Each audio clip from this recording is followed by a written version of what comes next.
Ya'juj wa Ma'juj itu sudah keluar atau belum? Kata Imam Thahir bin Ashur dalam kitab At-Tahrir wa Tanwir, sudah keluar. Sudah gak? Ya, mana dia? Genghis Khan, Kubilai Khan, Hulagu Khan, Mongol. Itulah Ya'juj wa Ma'juj.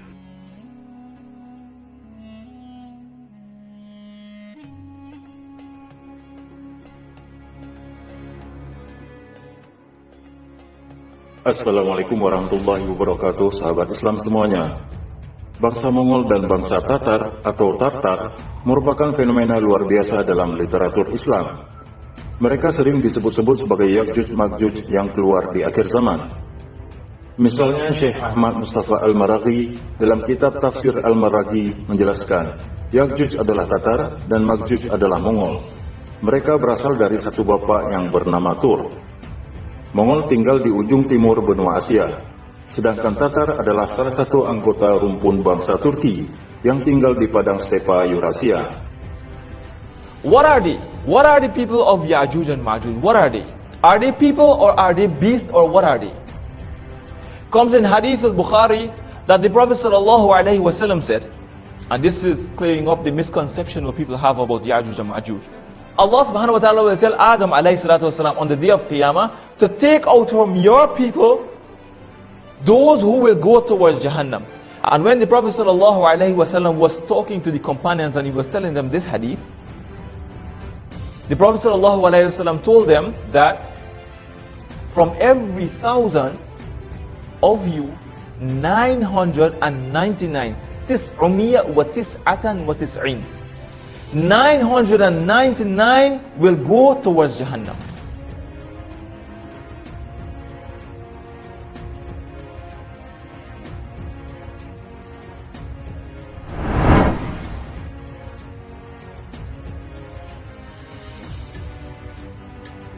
Bangsa Mongol di bawah Genghis Khan, Kubilai Khan dan Hulagu Khan memang terkenal sadis, suka merusak apapun yang ditemuinya, serta berhasil meruntuhkan Daulah Abbasiyah. Umur Empire Mongol ini memang hanya 1 abad saja, namun berhasil menguasai 24 juta kilometer persegi daratan Asia Eropa. Mereka awalnya memang menganut agama pagan, seperti Shamanisme dan Tenggerisme. Namun di akhir hayat Empire Mongol ini, yaitu pada era Chagatai Khan, Empire ini pecah, karena para penerusnya satu persatu memeluk Islam. Selanjutnya orang Mongol yang masih memeluk ajaran lama tetap mempertahankan emporium sendiri di wilayah Mongolia dan Tiongkok. Sedangkan orang-orang Mongol yang telah muslim itu kemudian lebih condong bergaul dengan orang Tatar yang berabad-abad sebelumnya sudah menjadi muslim. Dari koalisi inilah kemudian muncul dinasti Timurid dengan pemimpinnya Timur Leng yang beragama Islam. Timur Leng ini dikenal berhasil menciptakan imperium bangsa Mongol yang keturki-turkian, Turkinize Mongol, untuk membedakan imperiumnya dengan imperium Mongol di sisi timur yang bukan muslim.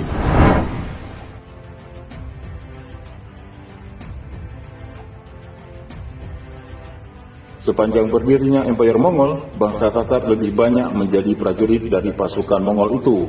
Dari bangsa Tatar inilah bangsa Mongol yang bebal mengenal ilmu pengetahuan dan seni.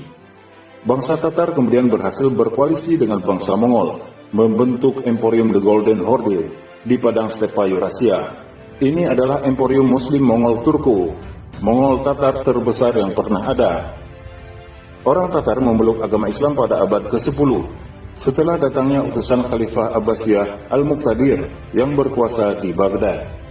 Bangsa Tatar pernah mendirikan kerajaan Kazan Khanat, di mana komunitas Tatar kemudian mendominasi Rusia selama berabad-abad lamanya, sehingga tanah Rusia kala itu sempat dijuluki oleh bangsa-bangsa di Eropa Barat sebagai Tartaria. Oleh orang Viking, orang Tatar disebut dengan nama Volga Bulgaria. Pusat pemerintahan mereka saat itu ada di Kazan, sekarang berada di subjek federal Rusia bernama Tatarstan.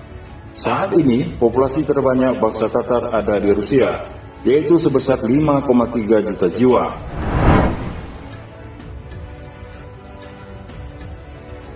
Oleh karenanya, pendapat Syekh Ahmad Mustafa Al-Maraghi yang menyatakan Mongol sebagai Ma'juj kemungkinan ada benarnya. Sebab walaupun di kemudian hari bangsa Mongol banyak yang memeluk Islam, Namun wilayah Mongol di sisi timur yang sekarang dikenal sebagai wilayah Mongolia, Cina, Korea, Jepang, bahkan Indochina bukanlah wilayah pemeluk Islam. Hal ini diperkuat oleh pendapat sebagian ahli tafsir yang lain yang menyatakan benteng Ya'juj Ma'juj berada di Cina. Sementara pendapat beliau bahwa bangsa Tatar adalah Ya'juj agak meragukan, karena seperti yang telah dijelaskan sebelumnya bahwa Tatar adalah bangsa Muslim, sehingga kemungkinan mereka sebagai Ya'juj adalah kecil. Tetapi mengingat terminologi Tatar pada abad 8 hingga 12 tidak hanya digunakan pada bangsa Tatar yang kita kenal saat ini saja, melainkan mencakup seluruh rumpun bangsa Turk, maka pendapat bahwa Ya'juj adalah Tatar, bangsa Turk seluruhnya, memang masuk akal. Bagaimana menurut pendapat Anda? Wallahu a'lam bishawab.